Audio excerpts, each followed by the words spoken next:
So we're back again. Haley was just telling us one of the methods or the starting points that you use on your clients and that she recommends for anybody to start is looking for Find your joy. Finding your joy. Yeah. And so animals are a great way. Children are a great way because they're so pure and unconditionally loving. And it's different for everyone. You know, most of us have had a time in our life, perhaps in childhood or adolescence or before crap got bad. Okay? Most of us know some things we enjoy doing, which we've stopped doing. We know some things that cheer us up, which we're maybe not doing. And so one of the first places we look, and this isn't the only answer or the final stop, but the first place we look is how can we put joy back into somebody's life so they have an everyday reason to get up, something small to look forward to every day, something bigger to look forward to once a week, something really good to look forward to once a month, because the mind needs a future to move forward for. Mm-hmm. So I'm happy to report that this wonderful lady on Wednesday morning is celebrating 30 days sober. Beautiful. She has a kitten. She has cuddles and giggles back in her life. With her grandchildren. That right there got the drinking to stop. The grandchildren are coming back around. And this is just, we're like 3.5 weeks in a turnaround. Simple changes. It's funny you're mentioning something like this. By the way, it's great that you were able to change this person's mindset and you figured what the trigger was. I had an acquaintance, I'm not going to say really a close friend because she wasn't a close friend, but someone I knew, and she reached out to me a few times. And everybody knew her to have like drinking problems. And what happened was, I'm clearly not mentioning a name, and what happened was that she was depressed for a very long time, and she was having like some issues, and she was always talking to me about it prior to me going through any of this. Like I was always listening because I was always in here. Drinking's a symptom. The problem is right, depression. But the problem is her family and everybody around her kept telling me that it was a drinking problem. At the end, she drank herself to death, and she had like a liver problem or something happened because of drinking. And when she passed, everybody's like, drinking is such a big problem, it kills so many of us. And at that time I was going through my sort of like depressed moment in my life, and I was like, no. Alcohol was, it's like saying, okay, he overdosed, but what was the reason that he took the drugs? Yeah, depression, right? Self-loathing, loneliness, disconnection, isolation, for sure. Everything but. Those things are what we call numbing agents. They're the coping mechanisms that don't allow us to cope. They allow us to unplug and avoid. But we only need avoidances when we're in pain. So we have to treat what's causing the pain. So that's the thing. So I brought that point up, and I put it on my Facebook wall, and I talked about her because she was a friend of mine, as I said. And I said, we have to talk about mental health issues as opposed to just talking about alcohol or drugs.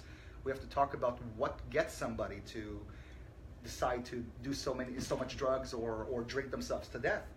And because really what happens is when we start talking about how they died, everybody wants to know how they died. Did they commit suicide? Did they take the pill? What happened? But they don't understand that we have to talk about what led them there. And how they lived and the lack of vitality that was in their life that brought them to this point. So the parents or somebody from the family got really upset at me for bringing that up.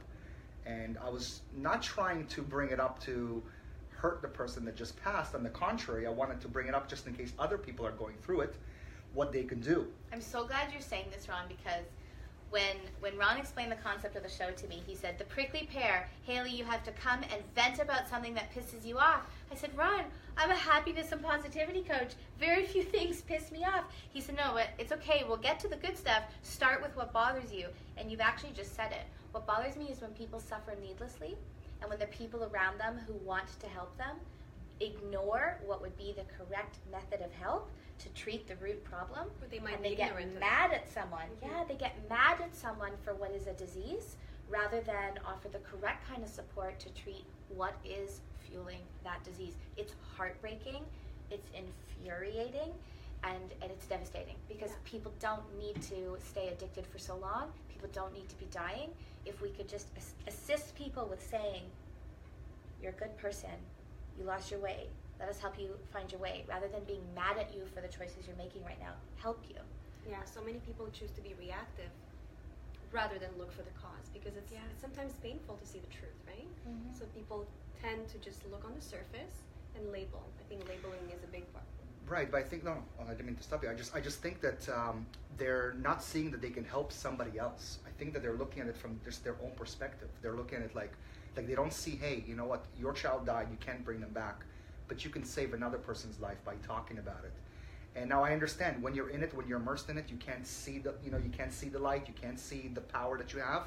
But that's where other people come in, or at least myself, where I was like, let's use this to our advantage. Because last year, actually this year, I lost a lot of friends. I like literally like too many friends to count. Somebody even that participated with this film that we're doing. It's been a really tough year in terms of just a lot of things that were going on. But in some ways, I hate to say this, through their death, I'm able to live on. What I mean is that, like when my first friend died, she committed suicide last year. I was like, and like that's it. Her parents lost her, and that's it. She's no longer with us. I just felt like I'm gonna do this to my parents. Like I'm gonna jump. So you're on a really good thread here. This is what I mean when I say finding the beauty in the mess. It is very hard to give any consoling words, anything tangible of relief to somebody who loses a child or a loved one. But the message, the most important message that we can find some way to eventually turn that into meaning is to remind you how you're going to choose to live your life now. And I don't know, maybe we want to just take a moment, guys, to really remember all the people who aren't still here and don't still get to be in this conversation. And if there's people in your life that you're missing right now who went too soon, or if you're that person who's been thinking that that should be you, all of us who still have a pulse that are here, we owe it to those people who aren't to live our life with incredible intention and meaning and make everybody agrees or disagrees with us. Okay. I think we owe it to them to live the best life that we can, design a life that has more joy. I think all of us go through hard times. We owe it to those people who fell too far to come back, to notice when you're slipping and do something about it. Reach out for help, accept help when it's offered. Don't suffer alone. The biggest risk you have in the game of mental health, when you risk losing that game, is if you try to battle it alone. If you remain isolated, if you are using substances, and if the world doesn't know you're hurting and nobody can be there for you, you're at much greater risk than if you allow a team to come in and love on you while you're going through that. Right. So this. But the challenge. No. This is something I learned myself. It's just my own experience. I'm just going to bring up something from the film itself. Somebody in the film questioned me and said to me, "Ron, you seem to be in high spirits. Everything is good with you. Blah blah blah." And they started questioning whether the film should even continue. And I said, "You don't know what happens when I'm by myself. And right now I'm with people. Right now I'm happy, and that's why I communicate. I'm able to have conversations. It's the minute that I am isolated. It's the minute that I sit there in bed and I'm by myself and it's dark in the room and I'm in my thoughts. That's when things kind of become worse for me. When I'm interacting, and that's the point. That's what I got out of the movie. That experience, the 40 days that I did, was that by being around people, I was feeling much better. So now at least I know what's wrong and how I can get better. I needed that companion. I needed it. So it didn't matter if somebody gave me a specific pill or somebody gave me the perfect massage. It was somebody interacting with me, somebody listening to me, and somebody for me to feel comfortable with. We need human connection. Yeah. It's part of why dance is so magical, right? Yeah, absolutely. We need human connection. So why don't you tell me a little bit about the business itself and what is the 12? I did the 12 hours. By the way, it was fantastic. High five! You survived. I did survive. You made it for the whole day. We weren't sure. With someone with ADHD, it was very, very difficult to sit put for 12 hours and just do. Literally, it was crazy for me, but we made it work. So why don't you tell? What is the 12 hours? There you go. So that's exactly it. So tell us a little bit about what the 12 hours is like and any other programs that you put together. So in case somebody out there is interested in taking your classes and is dealing with some issues, I want them to know that you're the perfect person for it. Thank you so much. So the first thing I want to put out there, which is a challenge that you had in making the film, is some people want help that their wallet can't afford. So for everyone watching, I just want you to know I give everybody a complimentary session. So if you need some learning to support you on a journey that you're going through, don't feel like money and help have to only coexist. So there is a complimentary hour available to anyone who just needs a little bit of support, a little bit of relief for yourself right now. In terms of what I do 3 different things. So for people who say, I don't know if you're the right kind of help for me, I don't know if anything will work for me, I don't know if I want to hire a deep dive coach, or maybe they know that they're not somebody who's going to, engage with somebody in a one-on-one way. The workshops are such a fun, non-threatening, intimate way to learn a ton of tools at a great rate. So we spend 12 hours together. The event's called Happiness on Demand. I teach a similar format for couples, which is called Love on Demand. And in this day, Mira, Ron was great. I mean, really, he stayed put in the room the whole day. I was very proud of him. In this day, we complete your past. We go through the timeline of your life and things that have been challenging for you. We go through your subconscious mind programs. Where do we get our I'm not good enoughs or no one likes me? Where do we get that stuff? How do we clean it up? We do a lot of self-discovery at the event. We do a full inventory on every area of your life, how fulfilled you are, what we could do differently, what you can start doing today to make a difference. You learn how to do visualizations and tap into that part of your mind that can see and start to create things. We do a healing circle where you get to leave all your baggage. I shouldn't say all. You get to leave a lot of your baggage at the circle and not take it home with you. Yeah. And people go home feeling lighter from that exercise. And honestly, folks, my business coach, she's so mad at me. She says I'm nuts. It's $97 for a 12-hour day with breakfast, lunch, dinner, coffee, tea, snacks, and tools and training that will change your life. That's the workshop. That. As you're talking about the leaving your baggage behind, I'm thinking, I love this idea. And I can relate to that. Recently launched a 30-day challenge to design your year. Part of the challenge the first week where what we did is we cleaned the canvas, because I understand the importance of letting go of anything that doesn't serve you, that prevents good energy and good possibilities from coming into your life. But I'm curious, when you do this over 12 hours, can you give us an example of something where you're able to tap into, you're looking at a person's life. Could be 20 odd years, could be 30 odd years, could be 40 odd years. How do you tackle that amount of life, and you're able to kind of build a timeline and look and identify what went wrong and what can be let go of? I'm very curious. So we do this really fun segment called the Superhero Series, where we look at your life bird's eye view and we look at 3 things. Okay. What are the battles you've been through that are still standout moments in your life? These are the challenges you've endured. And I call them the battles you fought and won, because you're still here. Not everybody who's gone through what all of us have been through is still here. Right. So in a sense, we've won. The second thing we look at is, what are the incorrect beliefs you made those things mean? So for example, with my rape, anyone who's been through sexual violence often will carry a program like, I'm dirty or I'm damaged. We'll carry an incorrect belief. It was an opinion that either we held at the time or we thought other people would hold about us. And those opinions and beliefs hold people stuck and very sad in their lives.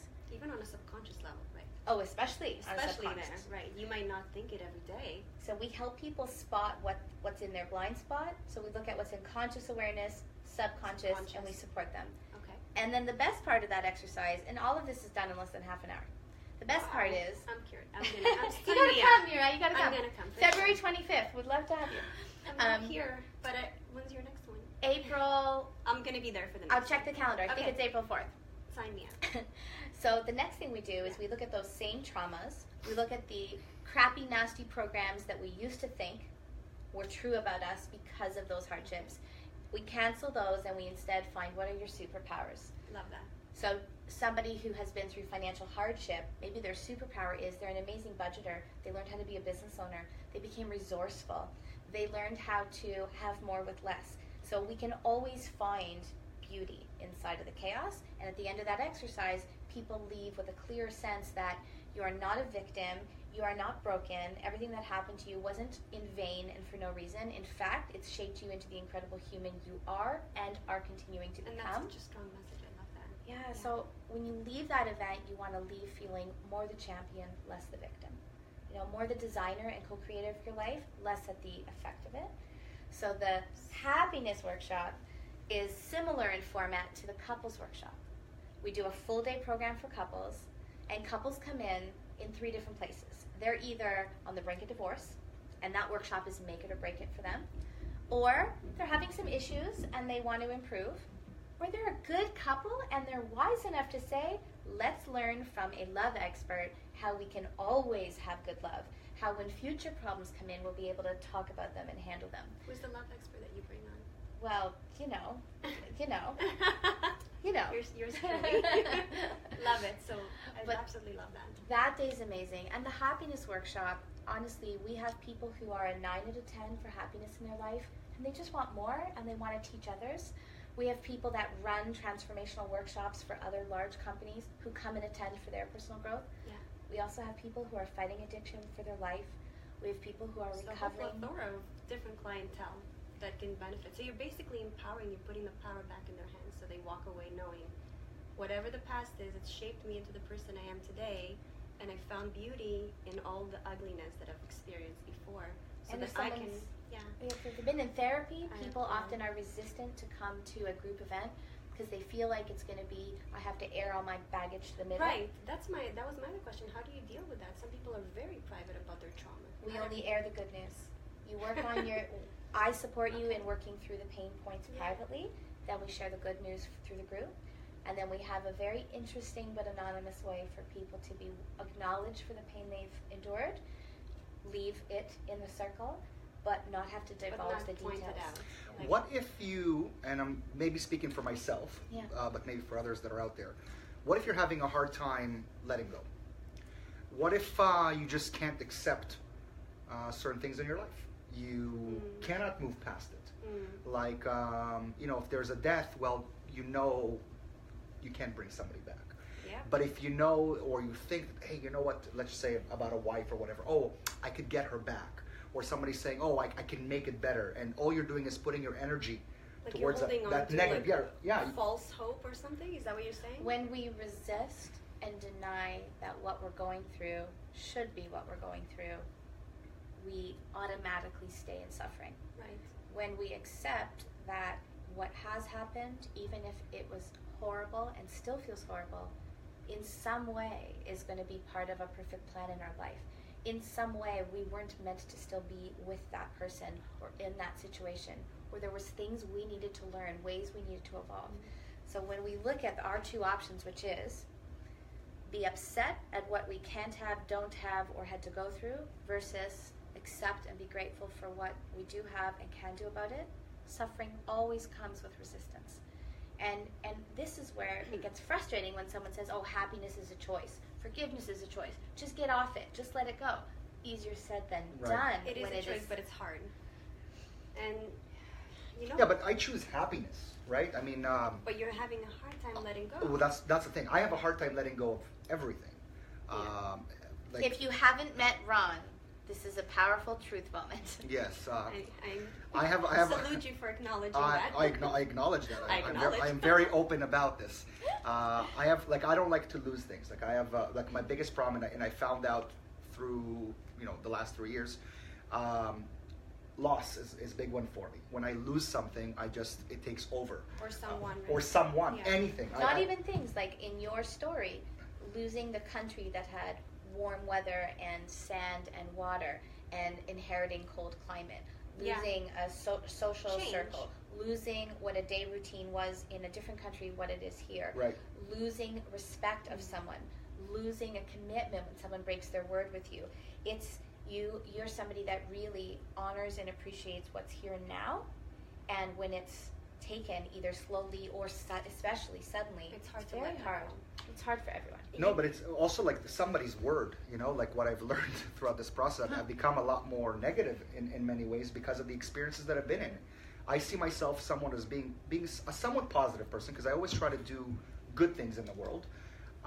But so many horrible experiences, somebody always says, it's you, it's your energy, it's, why do bad things always happen to you? But it's like that, not to say you particularly. I do believe we attract the situations and we manifest things that happen in our life due to our vibrational energy. I definitely believe that. So anything negative or positive, we always, at least for me, I learned to take part responsibility for the negative things because I inevitably attracted that situation.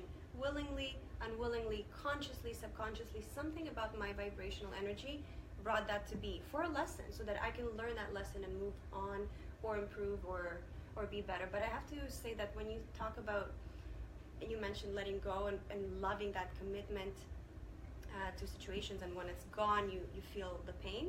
I feel there's the attachment to those things is really what causes the pain. I personally can relate to what you're saying because I was so attached to the idea. It's going to make me cry. Tears are good, guys.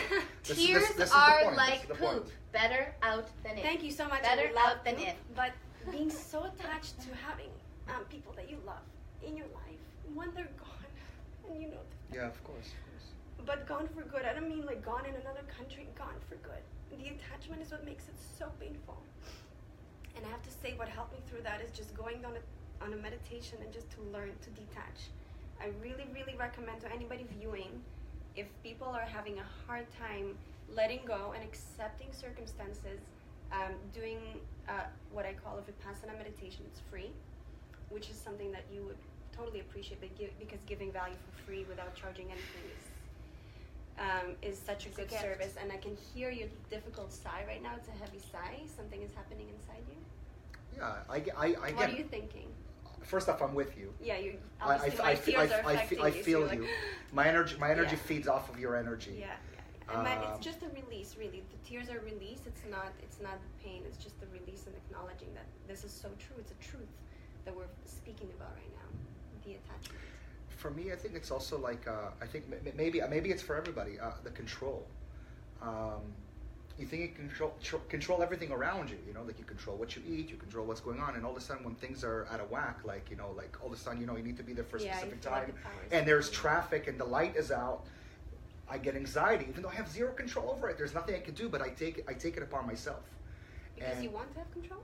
Because in my mind, before I went out, was like, well, it's a 15-minute drive. I left 10 minutes before I needed to, and now I'm late by half an hour because of something I had no control over. Now I have to explain something that was not really my fault. And I just I eat myself up for it because I'm a man of my word. Like I'm responsible for the things that I say, and I notice not everybody's like that.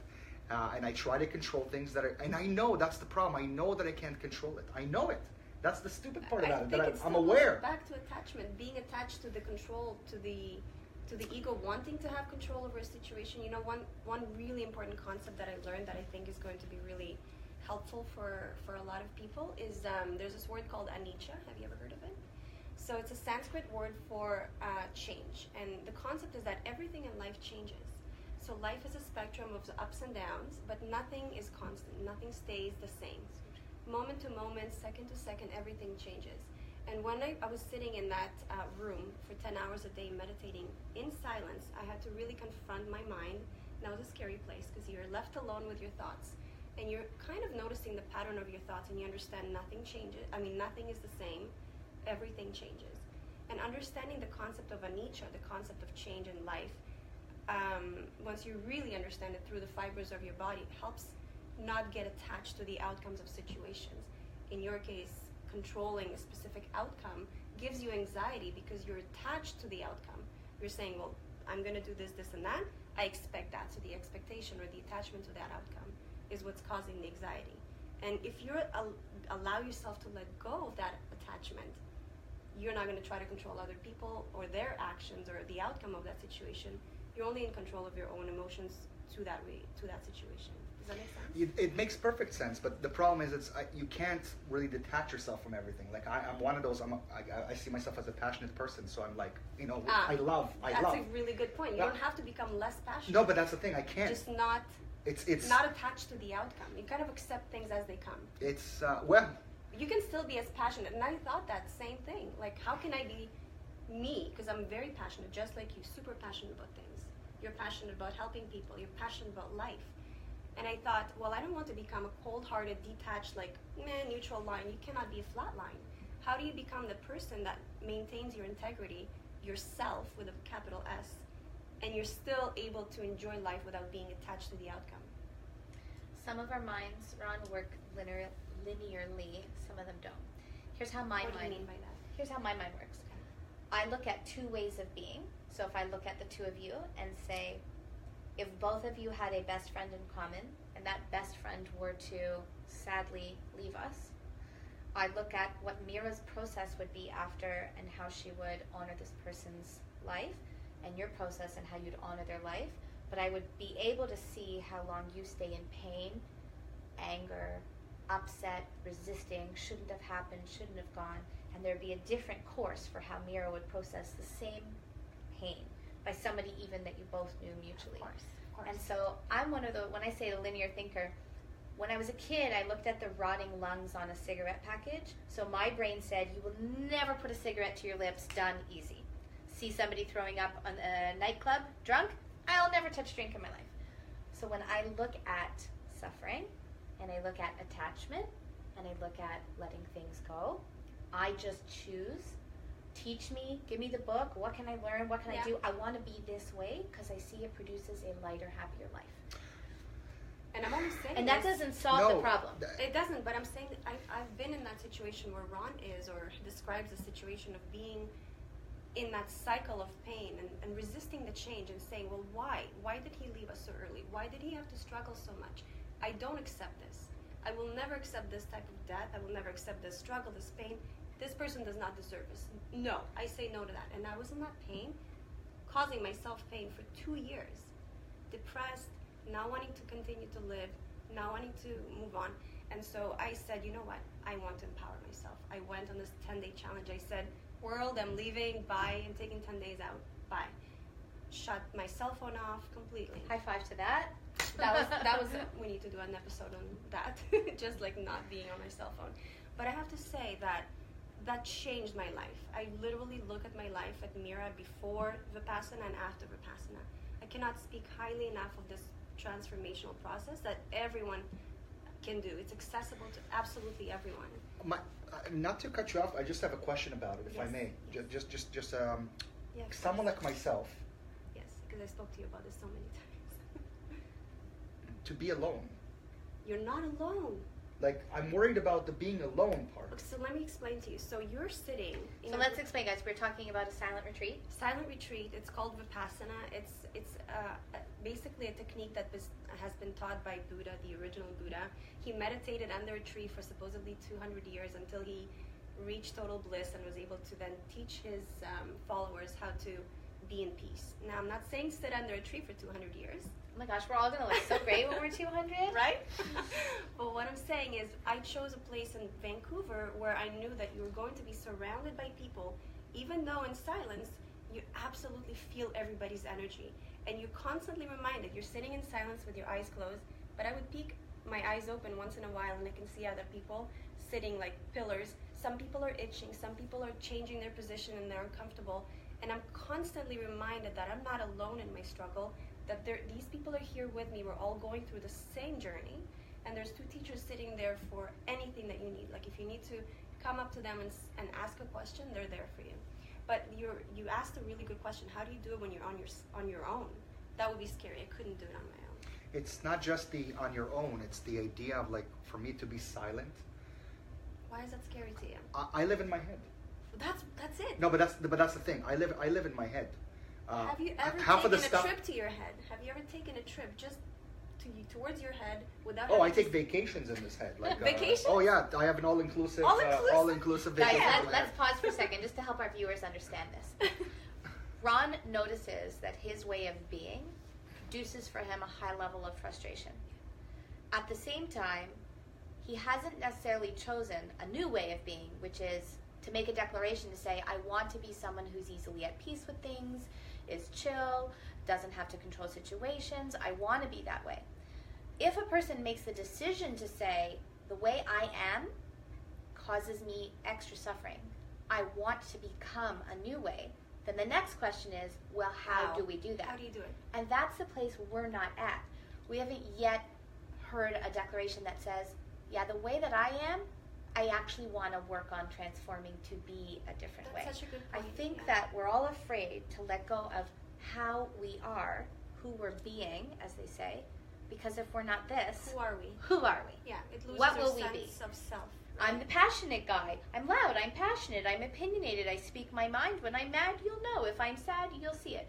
That's who we know ourselves to be. So it can be very scary to be in any other way. But for anyone who's watching that is experiencing the same thing in their life, where you're noticing about you that some of your nature supports you and serves you in this world, but some of your nature is keeping pain in your life longer than it needs to stay there. The next step would be to be inspired by people who have a different nature, someone who lives their life with more of a state of calm and ease and happiness. And when you see something that inspires you, that you can say, I want to be like that, that's the seed of inspiration. Now we go on the journey of how do I become like that? We look at techniques. We go to things like the retreats. But we won't be ready for those steps unless we actually make that want declaration. the shift. It's so good that as you're speaking, I'm thinking, wow, something just downloaded into my head, and that is that everything that happens in our life, if we quiet our mind enough to hear the signs that are coming into our life, I mean, I'm thinking that me and you doing this show, collaborating on this project, and we are so different in many ways, very similar in many ways, but also different.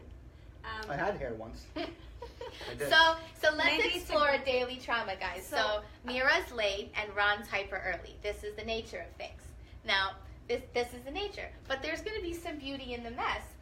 Either Ron's going to learn how to be more accepting, loving, and calm when someone's late, or Mira's going to become a more hyper time manager. One of the two will happen.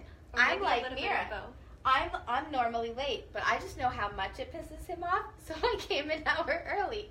It just shows us that we have a choice when we are different, but there's learning. One of us or all of us get to shift. We get to enhance. We get to elevate. But there's a reason why we are in each other's lives is perhaps we're not able to see the reason now, but maybe the reason is, hey, I keep drilling this point about taking things easy, accepting, letting go, and you keep drilling the point of accountability and sticking to your word, and both of us start shifting our way of being as a result.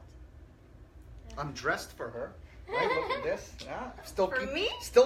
For you, still keeping it. I'm so right. So Except I don't have any more like fun shirts. This is a fun shirt. So I understand on the last episode there was some talk about boobs, and you're not supposed to talk about parts. I just wanted to mention that if you guys notice me fiddling with my bra, I have 500 stitches right now from here to here, from a recent breast reduction and repair of a stomach muscle. So if you guys need to talk about parts, we will spare the viewers the gore and not show them what 500 stitches look like on your body. But I'm just shifting and twisting because technically I'm on bed rest, but I chose you guys today instead. Appreciate it. I brought my heating pad. I was going to say that, like, God gave you a gift and you decided to spit in his face. So on the point of boobs, first of all, I salute you for coming in here. It's probably very painful for you to even sit in this position for a whole hour. That's why I'm wiggly. I'm moving around. So, but really what you said, if we're not allowed to talk about boobs, or we are allowed to talk about boobs, and I'm going to call it that because it grabs people's attention. Oh, boobs grabs people's attention. I'm just using wrong. And people like to grab boobs. Oh. Right? No pun intended there. Yeah. So the point of that previous episode was not that you're not allowed to talk about these body parts, but you should talk about it with respect, especially if it's pertaining to somebody that you know. Speaking on their behalf about their parts without their consent was the conversation, not necessarily speaking about those parts per se. So I give you guys consent to talk about what it is like to recover from surgery and how these parts are covered by bandages. And I have this amazing male nurse who comes to the house to change the bandages on my boobs. So I would like to acknowledge my amazing husband, who doesn't find that weird in any way. Career change. Surgery must be painful to recover from, but I have to say that anything that allows you to live a better life is a blessing. So anything, so you're probably like, okay, I don't care about the pain. I'm now happier, lighter, on my way to be healthier. On this previous topic of control, let me tell you guys how I went to sleep in surgery. So my surgery was 6.5 hours, intubated with the tube down the throat. That's a long time to be under general anesthetic. So I asked the surgical team before I selected them, I said, you're going to have access to my subconscious mind for a long time. And I normally am in control of what we put on that hard drive. Mm-hmm. So I need to ask you not to talk about negative things while I'm under. Or if you can't commit to that, I'm going to have a playlist going so that my mind is protected. And my surgeon said, she's fantastic, Dr. Nancy DeClaire, highly recommend her, wonderful woman. She said, I am all into positive thinking, and we will keep the operating room talk positive. You can bring a playlist if you want. So I'm a Reiki practitioner, and I asked her, do I have your permission? I'm going to be doing Reiki on my body, on the surgical room, and I was planning to do it on all of you in there. You, While the nurses. No, before I go. Oh, okay. I was So like, before wow, I that's go some under. skill. Well, No. Wait, Like, what I'm if people not- don't know what Reiki is? Because I didn't know what it was before, but you want to maybe let them know? Reiki is one of the practices of tapping into the abundance of energy and using tools that allow us to use energy for good. And it can assist with healing, it can assist with pain, both emotional and physical healing. So as a Reiki practitioner, I always want to ask someone's permission. And I told the surgeon, I said, if I don't have your permission, I'm just going to treat the room, my body, and your instruments. But if I have your permission, I would like to add good Reiki energy to your hands, the nurse's hands, the anesthesiologist. And they gave you the permission. Absolutely. So they said I was the one patient, I went to sleep smiling. I kept a smile on my face and was holding the vision of a beautiful surgery, amazing outcome, that all of the medical team in the room would be at peace and in their use of their highest gifts.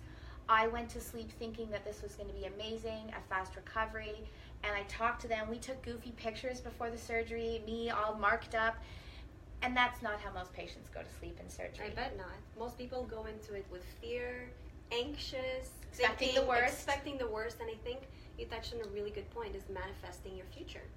I think it's so powerful what you're putting out there in terms of energy, your subconscious thoughts, your intention. It actually materializes. It's a good way to be a control freak, right? If you learn how to be a manifestor, then we can be a different kind of controller. We can bring intention of positive outcome in advance to situations. And you have to really train that skill within yourself. Yeah. I mean, are you into manifesting at all? Are you that kind of person who's like, I'm about to get the best cappuccino, and you go in there and you get the best cappuccino? Do you manifest your life like that? I definitely just being sarcastic about the cappuccino. No. But I definitely manifest this. That's where I come in, where I'm telling you, I still see things as positive. Like, I want the outcome to be positive. I freak out when it's not the way it is. Okay, so it's the attachment. It's not the right. manifestation. Exactly. The manifestation, like, We've isolated the issue. No, but I already know, and that's the thing. Again, especially going through those 40 days, I got to learn a lot about myself as a person.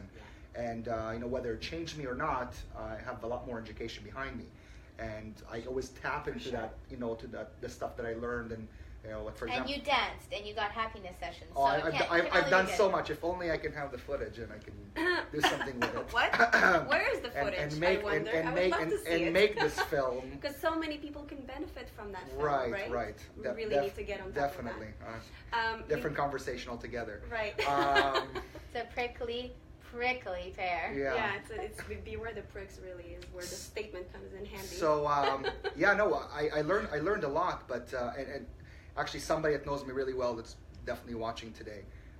When I talk to her, I always speak into the future. I'm like, this is what's going to happen with us. This is what we're going to be. And she loves it. She loves that type of talk. And then she's like, why do you keep saying it? I'm like, because now I have something to work towards, But with that, I don't look towards the disappointments, because all I'm doing is saying that it's going to come to fruition, and I do everything possible to make it happen. And I put all my energy there. But when it doesn't happen, that's when I freak out. That's when I freak out. That's when I'm... Your mind... So Ron's challenge is if it's okay... No, you can talk about it, of course. Translating. In the realm of manifesting, and comments like what you focus on expands, and what you don't want, just thinking and talking about what you don't want is what you get.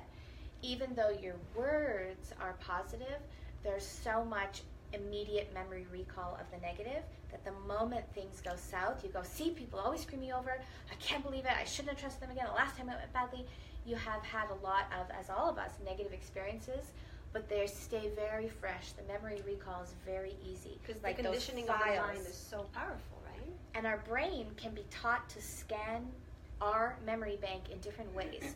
Our brain can be trained to scan for the good, proof of the good, and it can be trained to scan for the negative and proof of the negative. And even if what we say is positive, I call it the optics. On the outside, it looks like I'm being positive. Right. If what's really going on inside is we have so much of the pain memories there and present, we end up manifesting based on that. Manifestation really is how much time we hold a certain thought and energy is going to be equivalent to what we're pulling in more. So if we do positive talking but negative thinking, we'll get the negative. You know what? It's so important that you mentioned the missing component of being able to manifest. I've been on this journey of self-development, and I've been searching for my quest has been, how do you manifest? How do you live that life that is so charged with positivity, where you're able to be in charge, you're the designer of your life, right? And one thing that I'm curious to see if you'll agree with is an exercise that I've been practicing in my life. It's something that I put in the 30-day challenge, my year by design, that I just ran in December, where you design your life. Our last week, where we focus on manifesting, is you focus on visualizing. And everybody knows, okay, manifesting is you have to visualize, you have to see it in the apple of your eye, in your third eye, right here. You have to see the outcome. Okay, that's number one. But what most people are missing is you have to feel it. It's the and feeling. Some people can't actually turn on their mind's eye. Some people so it's hard can't to even see. Right. So it's okay. So going back a step, you need to train your ability to visualize the future. But then some people stop there, and that's where you're talking about the amount of time we spend in that preconditioned mind, where we say the words with positive intent, but the minute something goes wrong, your mind kicks in to say, I told you it wasn't going to work out. I told you she was going to be late yet again. I was right. And then you're like, it's the reward. Oh, by the way, that's the exact conversation that we had. I know. It's the reward. You're like, I was right. It's because you actually never let go of that mind, of that thought. And so the missing part But I'm not in control of that result. No, you're not. I'm not in control of the result. You're just attached to the outcome. But not even talking specifically about you. The exercise I've been doing that I think might be really, it might change your life, actually, changed my life completely, is I have a call with my friend once a week. We actually have to get back to doing that if you're watching. So we call each other and we describe a situation that hasn't happened yet as if it's already happened, and how excited we are that it had happened. So we are, for an example, so if my desire is I want to travel to Peru, and I've been planning this trip for a really long time, so I would call her and I say, you know what, I just came back from this incredible journey. It was so rewarding. I had such a good trip to Machu Picchu. I took amazing photographs. We had the best culinary experiences. This is just a very small, it could be giving the gratitude in advance. You're creating the vibration of what would be in that event here and now. So you're actually opening up the channel to receive it. Thank you. And you couldn't have said it better. You are creating the vibration, you're giving gratitude, you're opening the channel, and more importantly, you're attaching the feeling, because the universe, from what I learned, doesn't respond to thought, it responds to your feelings. Should we do a quickie exercise on energy, guys? Like, should we, for our viewers, if they don't understand? What I'd like to do, we can definitely do it. What I'd like to do is, right now we're getting some questions from people. The problem is I can't see them. It's pretty far. I know, neither can I. I think we're all blind owls. Yeah, well, in order to fit everybody in, we have to bring the camera a little bit further away. So if you would like, if you can turn on your phone maybe just so we could see some of the questions, and then maybe we'd like to answer, because I didn't charge it. Or one of us will jump up. Ron, do you want to be the reader? Yes. Well, I can only see one at a time, because that's the only that's showing up right now. See the feed? I'd have to play with it. I can do it on. I don't even know if that's a question. Maybe it's here. just a comment. I'm coming in, people. I'm coming in. So I think it's Ben, right? Thanks, Ben. Haley. Or Ben says I don't have a third eye. Wouldn't you look great with one just like right here? Just draw it on, Ben. Just take a marker. If you have sisters or a wife or a girlfriend or a mom, take her eyeliner, draw it right here, and then eventually it's going to permanently stay. So we dropped some word bombs that not everybody knows. So third eye is a chakra. Chakra is one of the energy centers in our body, which we all have. Let's give an example most people can relate to, and then if you guys pass the phone, we can definitely scroll into the feed and ask questions. Yeah, I'd like to do that, because I'm sure people are curious about what you do and how they can be helped, and really that's the most important part by bringing you here, is to help somebody. We're not so prickly in terms of just engaging in, or even just sparking a conversation about what's possible for people. Haley explained. So I'm going to ask you to pull us up, Ron, and but I think because we've talked about some stuff in fairness that no one, not everybody might understand. I'll give you guys an easy example. Most of us remember the day when Roger's cell phones would ring, and if you had your computer nearby, it would make your speakers bzzz. You guys ever have that? Of course. Okay. So it's static interference. Okay. Or you've been listening to your radio or your alarm clock and something else was plugged in a little too close and you got some static or some fuzz. And here's the thing: if you've ever experienced, I know what you mean. Okay, if you've ever experienced electrical interference, static interference, you're experiencing something you cannot see but you know to be true. Your energy field. Yes. And all things have an electromagnetic field or energy field. When it comes to things that like these lights that have electricity, there's an EMF, electromagnetic field around them. But as people, we also have a field around it. Now, some of us can see those fields, so we can see auric fields. Some of us can't. But whether we see it or not, we know that it is there. And vibration, manifesting all of this conversation, what we're really saying is, you can tap into the unseen. You can make yourself emit a frequency that's more favorable for good things to come into your space, design your into life your life the way you want it. Yeah. And a little simple proof for skeptics and non-believers is, ask yourself this question. Have you ever walked into a room with a lot of people and gotten a sense of who you should avoid or who you should gravitate to? Yes? Yes. Oh, So yeah, they absolutely. So many people times. either have a dense, pulling, lower vibration, which is repelling to those of us who vibrate very high, or they have a magnetic vibration, a big auric field, and you feel captivated to go up to them. It is more than how he or she looks. It is not what he or she is wearing. It is not their body type and outfit Nothing or physical, personality. really, right? It's just this, oh my gosh, I have to go be It's a in that. magnetic field. Exactly. You know, they say your personality often walks into the room and says so much more about you before you even walk into the room physically, before you open your mouth. So woo-woo people like Mira and I would say your aura walked into the room first. Right. So I guess both of us are very sensitive to these energetic fields. We feed off of people and we understand it on an intuitive level, but people can learn to tap into that, like you said. Yeah. Just by first tuning into their own energy channel, connecting to the energy of the universe, which we're all part of. That's like part of that big field energy. And I think there's a lot of comfort in it. And Ron, this is one of the ways, like as friends, that we are different is I, and probably Mira, both of us actually, by believing that we can tap in to the unseen field, I actually believe that what I think about, and if I bring a negative intention to something, I do believe I actually am shaping the outcome.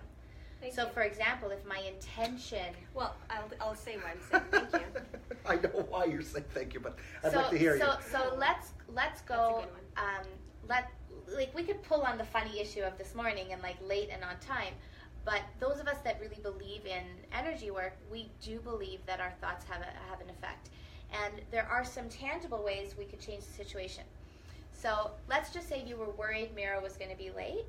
One thing that we can do is call someone and be like, don't be late, I'm really worried, you pissed me off to be late, which actually makes the other person go, And F hang you, up I'm the coming phone. late. I didn't hang Or, up. I didn't hang up. no, Oh. she didn't. Oh, okay. It just seemed this Or way. if our intention is, it's going to go better today. You know what? It's going to go better. She's going to be on time. I'm going to call her. I'm going to say, sweetie, I know you have a really busy schedule. I know you mean it. I know that you know it means so much to me that you come early. What can I do to support you this morning to make sure that you're here on time? Is there anything that you need help with getting off your plate? That's could where we- feminine energy versus masculine energy come in. The way you deal with the situation. And it's Very the different. intention. It's like, I'm really committed that you're here early. My guest has come in from far. And if we hold in our mind I'm going to do everything in my power to, He's dying to we're say something, creating, by the way. Yeah, of course we're I'm dying. creating Like- early. He's Yeah, like yeah. biting his tongue right Well, now. I'm one of those people where like you know gotta check the questions there's first. there's a thing called tachlis, right? That we have in Hebrew. Explain that. Tachlis means the bottom line, basically. The bottom line. So we started off, and the first day that Mira and I met, I said, Wait, okay, we're not here to discuss No. the first three episodes. No. Let's just focus on. no, but this yeah. it has to do with it. I'm not. It's not about that. This is not really a dissection of me and you. And, No, yeah. but we're it's weird. I'm allowed to be dissected, but if Oh, I we're bring not something, dissecting. well, I'm just. May I? Or would you like for me to move on? I can move on.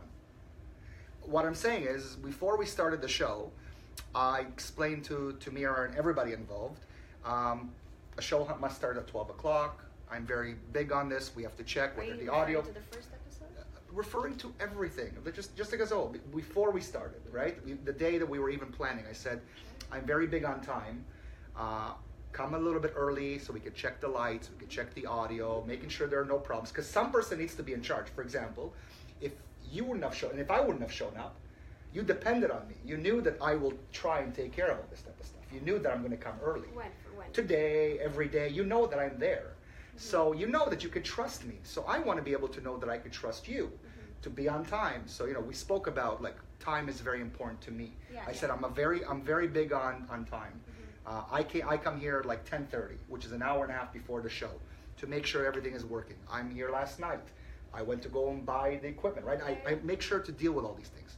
So if I mention to somebody, we've hey, been here a few times together and before the show, just right, setting everything and up so to make sure it runs smoothly, to make sure we don't have to come 2 hours in advance. So that's not true, because I was prepared last night, and well, then something happened. And that's life, right? Right. But somebody, always gonna happen. right, but somebody has to take care of it, and I know it's not going to be you.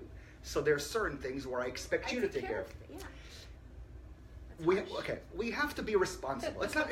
And I know it's not going to be you, Ron. I take care of the back end things, and you take care of the setup, because this is your studio. No, it's not the point. So guys, it's not the point. if we're looking Wait. at this, if we're looking at it from above, whenever we have an always story in our life about ourself, life, or other people in it, the always story will come true. So if how we approach situation is, so we set a comment like, and someone has to do it, and I know it's not going to be you. So there's an already programmed notion that I'm going to be the fall guy. But that's how it's always going to be, because that's how it is. So I'm saying what I'm saying the reality, and I'm going to go back to it. So I mentioned, like, when we start the show, like, there's certain do's and don'ts. And I said the one thing I ask is that you come on time, because, you know, time is. Stop cutting me off every time I want to say something. Let me explain. We're doing live healthy conflict resolution. No, because right. So what I'm saying is, this is the energy unfolding. So I'm saying it's very important to me that you come on time, and here's the time that we decided on, 10 o'clock. And she said, no, 10:30. I said, okay, 10:30, not a problem. Yeah. So and then life happens. And then life happens. But the first point day, is, we started it the on second time day. today. But there was supposed to be set up. We started it on time. No. So guys, for the sake of always searching for the lessons, what's amazing to notice is just how different in our natures we are. And by the way, I never finished the point. I was still cut off. Just to make it clear that at no point in time was I actually able to even express myself or explain where I was coming from. So if I may, please, without cutting me off, let me just finish my point. The lateness was something that I put forth before we decided to shoot, and I said it's important to me. Whether things worked out, did not work out, I said that is very important to me. And again, you're doing it one more time. No, leave the phone. Leave the phone down. We're having a conversation I want to be related to, and I don't want you to dismiss what I'm saying. Let me sit next to you. Thank you. I appreciate this very much. I'm openly listening. So prior to making the show, I explained that being on time is very important to me. Right. Can you please respect it? Yes. Meaning we have to put something together. I ask one thing, please be on time. Yes. Here's the time that we decided on. Yes. This is our third show. And at no point in time was the time that we discussed you showed up on. So to me it says, not the fact that you're late, the fact that everything worked out, because everything is always going to work out. It shows a lack of respect to me for my request of being on time. Right. And the time was 10:30. So I explained there's no lack of respect, but there's an action. Emergency that you need to take care of. Emergency, I needed to go put on makeup. Emergency, I'm 5 minutes prior to shooting. You're patronizing, Ron. No, I'm being real. Putting makeup is not an emergency. No. So you're patronizing. No, it's not patronizing. I'm calling it what it is. But makeup is not an emergency. No, exactly. But the point is, we were ready to. If they were clients, I'd be mediating and intervening. It's not so much about the venting. It's not that.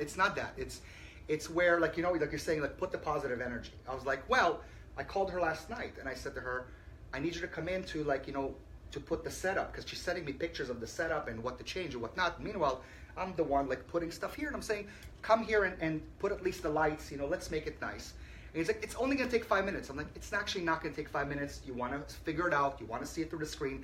When Guys, when you say we're talking about, yeah, which are not supposed to be on the table. Guys, I ordered this on Amazon if anybody is curious, because I've gotten a lot of questions about those lights from my personal Instagram pictures. Cheap on Amazon. They're fantastic. LED lights. Very nice decoration. Just a side point. A side point. All right. So we'll decide. Oh, by the way, I need to pee. Side point. What I'm trying to express here. Passive aggressive but funny. What I'm trying to express here is that somebody asked something. Yeah. And I was dishonored prior, and I feel that every time, like I say something, it's like, you know what? It doesn't matter because, well, the show's going on. Of course, we're gonna make it happen. Just like in the film, I'm supposed to have five crew members, and we have one person coming in. Of course we're gonna shoot something. Something's gonna happen. But should I not be upset over the fact that there were 4 people that are missing from a shoot when clearly everything's in place? That's now, frustrating. it's not I put an energy out there. I actually know. I created a list. Everybody knew they're supposed to be there. Everybody understands. I am there. So when somebody doesn't show up, it says something. An example. We have a guest today, right? And the guest comes in an hour before. So somebody's supposed to greet them. Someone is supposed to go through the rundown. Someone is supposed to go and prepare. All these things are important. They're an important element of what a show is supposed to be.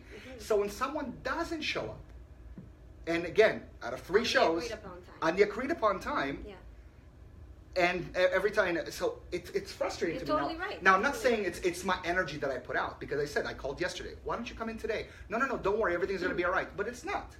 It's not. So to me, it says, I don't know, is it my energy that I put out there because I'm here and I'm prepared and I greeted you and how are you doing and I made you coffee or tea, right? Like I took care of all these things, right? I made sure. And for me, it's like, what if I wasn't around? What if I said, you know what, Ron, today take your foot off the gas. Put it on the brake. I wonder what's going to happen. I'll tell you what possibly could happen. The show will not start on time, which we're sorry to you. Your tea's not going to be made. You're going to feel bad that you're waiting outside, that nobody's here to open the door for you. You're going to be cold. And who are you going to complain to? Not to Mira, to me. Things will not be, and then what's going to happen at the end? Someone will have to take the blame for it, right? Well, it's so funny because you kind of asked that as a question. So the true answer to that would be, if someone cancels on me or is late, I look at my phone at the 2,000 plus unread emails and I say, the universe just wanted me to write people back right now. And if the show wasn't going to air live because something happened, I look at it as, we're going to need to clean this up. And, when we clean it up, we're going to teach people the correct structure for an apology, how to clean up integrity. Mira would have to share a story around it. And we would witness, even in television life, we would witness, pardon, I'm going to swear on the live here, we would witness the bullshit that goes on in real everyday life. And we would just notice, like the characters in a movie, the characters we are in our life, how all 3 of us would approach it very, very differently. Right. The same real factual situation. And I think it's good. I mean, it is not comedic to the person who is feeling upset. Not at all. It is a real issue to feel disrespected by someone. But I do think that it's interesting and comedic that we'll have the debate on the show because we're actually sharing, guys. People go through stuff, Mm-hmm. People go. People. Somebody's saying, "Uh-oh." Yeah. They're responding to the drama. People go through stuff. So what there is to know is if somebody's upset, they need an opportunity to be witnessed and heard. If somebody makes whether live or not live. Yeah. In this case, it had to be live. And No, in this case, well, it happens all the time. So we're talking about this specific topic. It wasn't like I brought it up out of nowhere. Let's bring a coaching angle to it, guys, for our viewers. Right, but you're talking It's about becoming you're very talking personal about you're now. talking about an energy. You're talking about an energy, like of something, and it's not personal. It's not like personal to you. It's about the Well, it situation. is. But See- when I walked into the room, I intentionally, first of all, I felt this I felt nervous, like in my knees. I'm like, I never walk into this room feeling nervous. But when you called and yelled at me and then hung up, I was like, I didn't hang up. you did. But it's not Did I about hang that. up on her? Okay. It's really not about that. When I got that call from you, I was like, I'm coming, I'm rushing. Like I had to deal with an emergency. I had to drop off a wallet for a person to be able to drive. I grabbed my coffee What was milk. the message? What was the message when you were already running late? So, Can I get you something from Aroma? What the hell are you going to Aroma for? I have coffee here. You're supposed to be here an hour ago. Exactly, but that's Okay, the point. When I'm driving here, I have time to stop to Aroma. Are we glad that they're not married, guys? I mean, could you imagine? I I would know. be sitting here as the marriage. If I were the marriage coach, we would be mediating. But so I'm Can just you I'm imagine? observing. Not even. So driving in here, I'm like, okay, deep breath, and only focus on the good. I'm like, okay, I'm meeting Haley. She's a happiness coach. All of this drama is unfolding. I just got yelled at by my co-host. This has to shift. So I'm coming in here and I'm sensing the field of energy right inside the building, and my knees are shaking. And I stop like for 30 seconds, and I'm like, I'm going to walk in with a positive attitude, and I'm not going to walk in on the defensive or upset. When you bring that energy into the room, it continues to build up like a snowball effect. And I had the power to change that or stop it right then and there. So how it affected you is a whole other issue, which I want to acknowledge in a second. By the way, I have not heard an apology. Which I said I want to acknowledge in a second. Okay, because I was going to say, like, at no point. Me, this is the first time I said anything. It's not the first time. Real life, folks. Real life. And if Mira wants, we could teach the format for the life-altering apology when we get there. Okay, well, that would be interesting. I mean, learning how to apologize or learning how to take accountability and staying within integrity, I think, is a big thing for me personally. And I think a lot of people that I know that are on a self-improving, self-discovery journey, being within integrity is really, really important to be able to stay, because nobody's perfect. And that's where Ron's upset comes from right now. Is for him, it's a break in integrity, because he is somebody that really does put a lot of trust in people's words, and if words don't get met with the same actions, it lands for him right on. It's not just a thing that happened. It's like you don't respect me. It becomes personal. And it becomes personal. Well, here's my thing. I don't speak the way you guys speak. I'm very blunt. I express myself, and I don't say I live my life with integrity and I do this. I'm action. And I spoke about it before. Tachlis. Your actual action speaks for who you are as a person. You could tell me until tomorrow, I am this, and I am that, and I am this, and I'd be like, oh, great, it sounds amazing. I like that you bring the funny Ron. I know, but I love it. It sounds great. But the bottom line is, no, but it's not blah blah blah like you're trying to in a funny way to demonstrate. We're not. But it is. We're not here on a high horse saying I live my life with integrity. It's actually verbalizing the acknowledgement that something was out of integrity and you want to get back into integrity. So it's not really something coming at you from up above, and you're like, well, I'm tachlis, I'm coming at you from action. But it's true. What's true? We're not coming at you from a high horse position. It's not a high horse. Guys, actually, look at this. Drama increases TV rating. That's what they say, right? Your viewership has risen during your just punch debacle. There you go. I just did here. There you go. The idea behind, again, like, I may come off as, and I come off as the bad guy because I express myself. I express my feelings. I don't hold back. That doesn't make you a bad guy. That doesn't. Well, expressing yourself people believe it. It's they how see you it. communicate. But can I just say one because thing? I feel like whenever I speak, like, and I try to just, be, it's still not taken seriously. Like again, I like she was saying, like, don't say things on the air. Look, kicking and screaming will not make you sound or come across or be taken any more seriously. But I just want to finish my thought because I got interrupted a few seconds ago. Okay.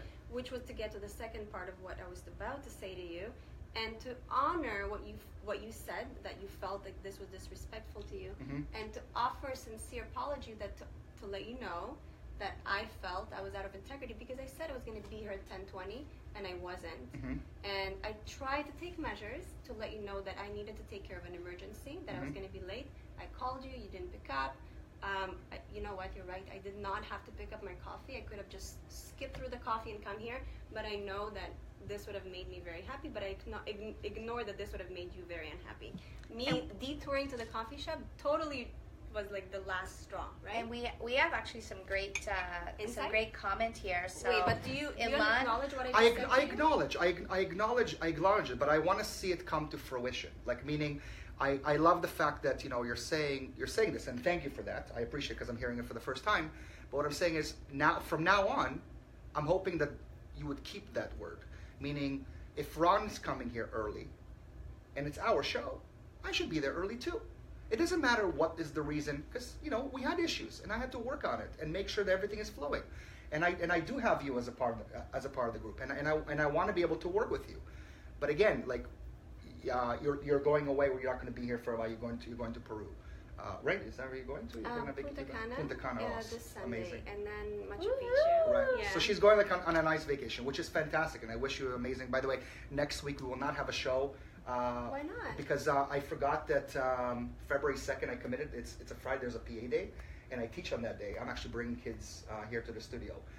So next week we will not have a show, but we will have a show every other week.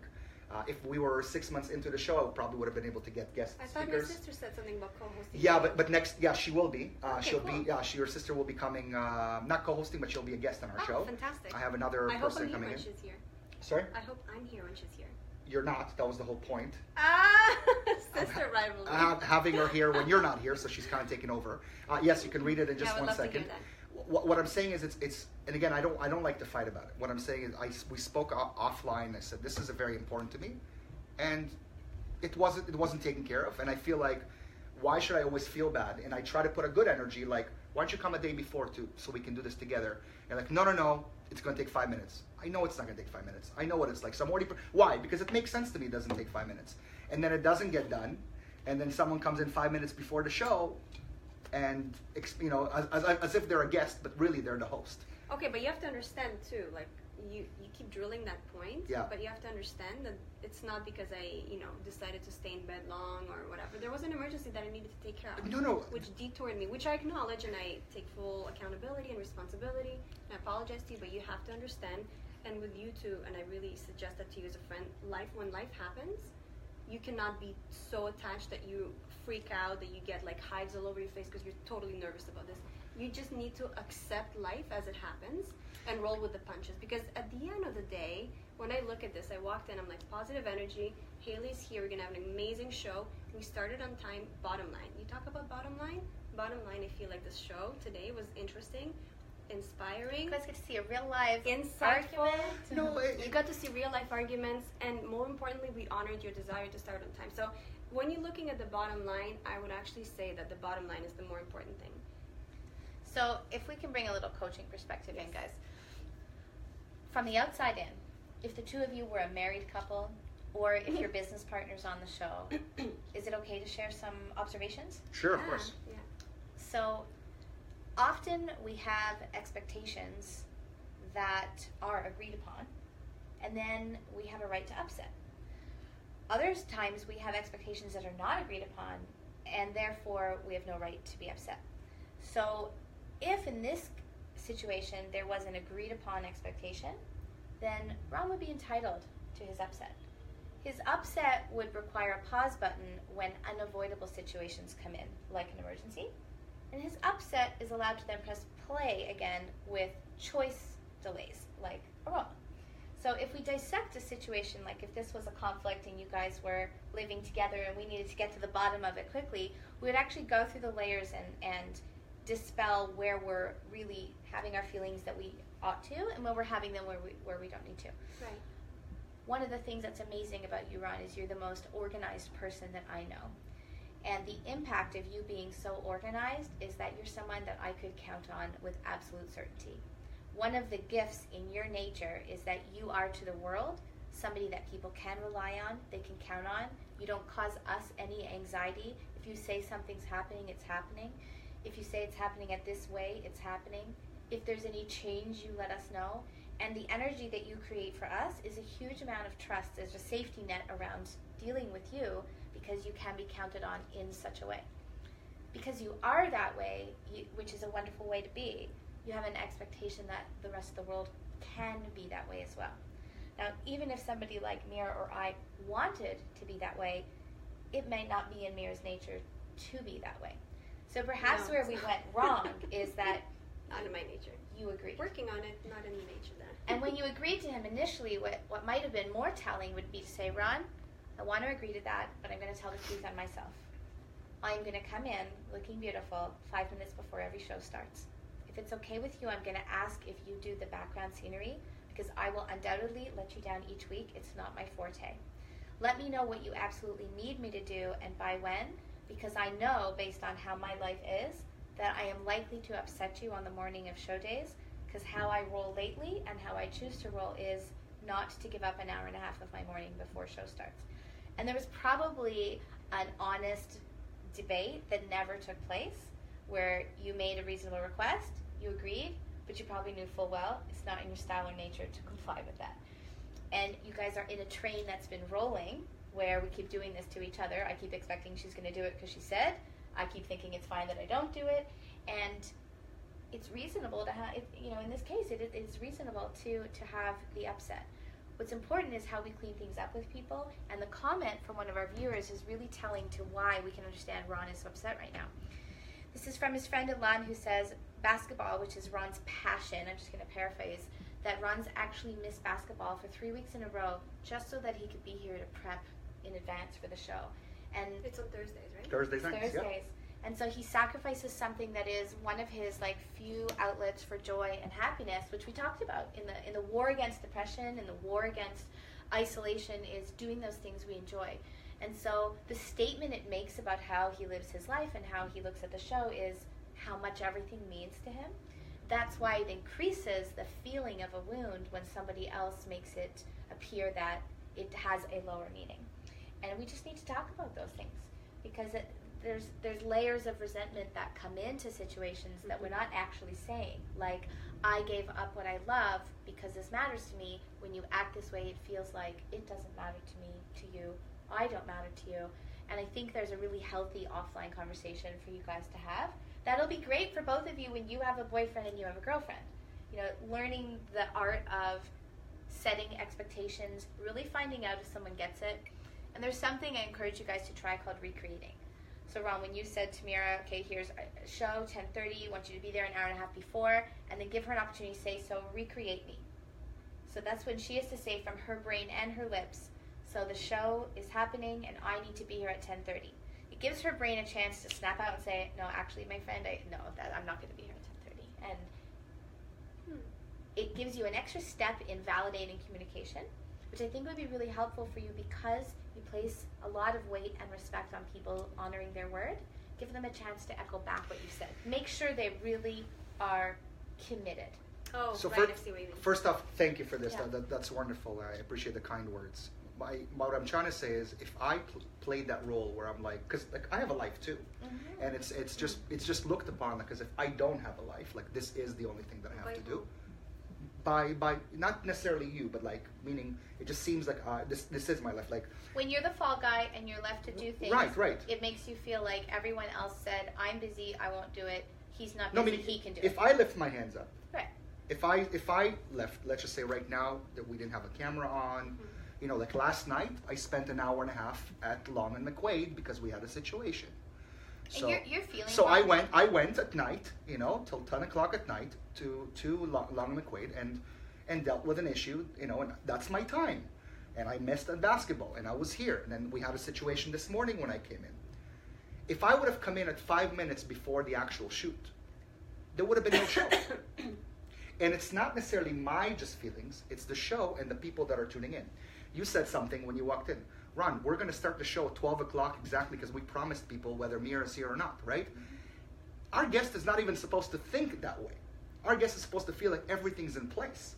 It is our responsibility. Guys, it is great for guests to know that in TV world, not everything is in place. Just like in marriages, just like if you come over and the living room's clean, the bedroom is a shit show. Right. People should know that the optics aren't always indicative of what's going on behind the scenes. And sometimes it's fun to take the real picture, right? To just show there's mess behind stuff. No question. There's we had the internet going down, right? We had TV at its best. we had a situation. But I'm saying it's tuning in right now? let's control what we can control. You're positive. That's basically what I want to talk about.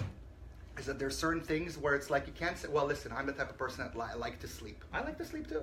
Well, Ron, let's look at it this way. From from the coaching perspective, you're feeling what every stay-at-home parent feels like. You're feeling like when you are the person or have become the person in your life that feels like you do everything or you do more than others, you are now in the feeling and you are in the role of being the martyr. And that feeling is not a good feeling. Unfortunately, the way the world works is that when you are the person that does those things, people around you will, if allowed, take those situations for granted. It's the same as the person who picks up everybody's socks saying, what if I went on strike? When would you all notice? Would the socks have to pile up past the bed? When would you all notice what I do here, and that if I didn't do it, nothing would get done? Mm-hmm. And so we have to just renegotiate our terms in relationships frequently. I recommend to all my family clients to have a family meeting once a month and disclose what's on your plate, what's on your plate, who's doing what chores, who's doing what, is this a busy month for you and an open month for you? How do you uncover the layers of resentment that you've mentioned before? Because as you know, or as you could see, it's not just an isolated incident that causes the frustration, it's a build-up over time of situations, and it's not just from the show. I mean, clearly Ron mentioned he was let down by people while he was filming his movie. So there's a lot of layers that have built on top of each other where I come in and I press on that pain point again, with me being dismissive of his time and his timing effort or the effort, or me treating it like my personality is like everything's gonna work out. I'm gonna work it out. It's gonna be fine. Like very easygoing, different from yours. And so where do you start peeling those layers off so you can get to the bottom of things? That's a great question, Mira. I like to think of our tanks like a volcano. Mm-hmm. And if a volcano has lava up to the neck, and some is new lava, some is old lava, some's really old, it doesn't matter when or how it's gotten in there, but if our tank of tolerance is brimming at the neck with lava, all we need to do is breathe on the tank or splash a drop of moisture, and lava's going to spew out the side. So we all need to have some practice in our life where we can, regardless of current situations that we have a right to be upset over, we all still need to have a practice of emptying out the lava tank. And there are lots of fun things you can do. You can do it with a pair of boxing gloves on and a bag. It's less embarrassing at home if you're going to yell and swear at the punching bag than at the gym. You can do it by using a cushion or a bed mattress in your house. You can take something like a children's tennis racket, and you can do some anger release to a cushion in a safe and supported way. It's like that movie Anger Management when he says Goose Fraba, repeating that mantra word. That could be another one. Whatever it is, there's different. There's tools that you can implement. Yes. So I'm a master coach in radical living and radical forgiveness, and one of the practices in that body of work is helping people clear that lava tank. Okay. Well, how do we do that? Even if it's just clear the resentment you have with one person about your present issues, or clear the resentment you have about every person and every issue in your entire life. Because a great way to be is your daily tank is empty. It's empty, right. And things come in, they hit the bottom, we take time, we figure out how we want to respond, we deal with them then. In this situation, which is different than some of the others that Ron, you and I have talked about in your life, this particular situation is more black and white where, coaches never get involved, we don't take sides. But as a friend, if I were getting in the middle, I would say, sweetheart, you owe him an apology. Which I do. You agreed.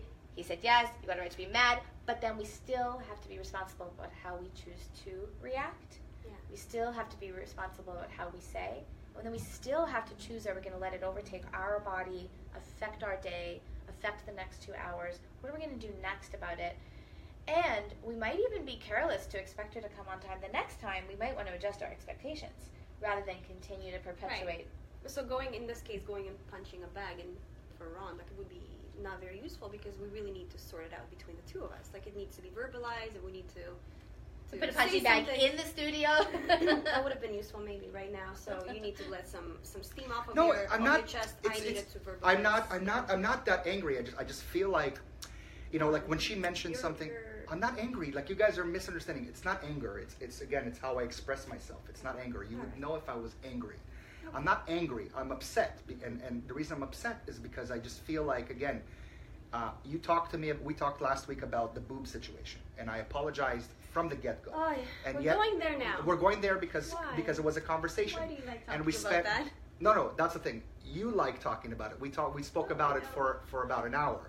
And for about an hour, missed boob talk for an hour. Yeah, for an hour. Well, it wasn't the type of boob talk you'd like to talk about, or I'd like to talk about. It was just a condescending comment made anonymously by a friend, which you thought then posted. Right, and I apologized, and I didn't even say it, but somehow it was mansplaining. What's that? You said it last time, like explaining as a man, like trying to defend myself as a man. Oh. That's a new term. Really? Battle of the Sexes, new topic. We'll have that. And then I was like, wait a second, I didn't even say this. Can a girl mansplain on your behalf? Just curious. Can a girl She masturbate? could, yeah.